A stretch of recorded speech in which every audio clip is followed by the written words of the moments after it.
Hello, ladies and gentlemen, and welcome to Indie Direct, where we look at nothing but indie titles and give them that sweet, sweet loving that they deserve. But before we jump into this game, I know you love what we're doing here, so why not like, subscribe, and if there's a game you want us to play, leave a comment down below. Now let's jump into it. D1896, D meaning Dracula, was released November 15th and goes for $5. It's an action-adventure platformer in the style of early horror movies, inspired specifically by The House of the Devil, the first horror movie ever made. It was released in 1896. The story of D1896 is loosely based on that film, Bram Stoker's novel Dracula, and Lewis Carroll's Alice in Wonderland. Upon first looking at the game, it actually looks like a Metroidvania game, but it's actually not. This is more of a very difficult puzzle platforming game. You play as Alice, a recently deceased corpse brought back to life, with no memory or understanding of what's going on. You were told by a fellow reanimated Igor that the Queen Bloody Mary Dracula is seeking your attendance in her hall, which is where the game truly begins. This is where you will run into enemies, platforms, and puzzles.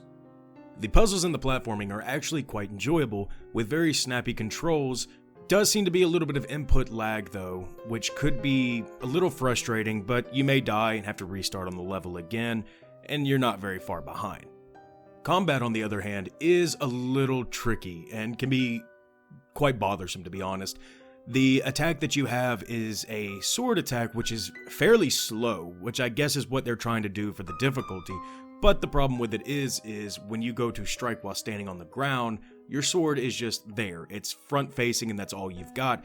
But if you were to jump and press up or down, your sword will travel further, which can be difficult when there are multiple enemies on screen. In the first chapter's boss, there are a multitude of enemies that are attacking you and firing projectiles. This is actually very difficult when the only attack that you can do from a range is that jumping attack, and you have no really good control over it. But I feel like other people besides me could probably pick this up in maybe 20 minutes and be able to actually fluidly combat. I just have difficulties in it and found it very frustrating. The storyline from what I've gotten through so far is actually quite interesting. Alice does not have her memories and has been called upon by the Queen, and on her adventure she basically starts to run into Chester the Cat, Igor, and a masked guardian, who seems to give her subtle hints, but is not quite telling her the full facts. And I believe that's a big portion of what's going to keep you playing in the game, is to know who or what Alice is. The one major thing that this game does have going for it though, is the art style and the music. The art style is in that black and white, grainy, old-timey film feel, and it's a very, very nice aesthetic point that they did for this game.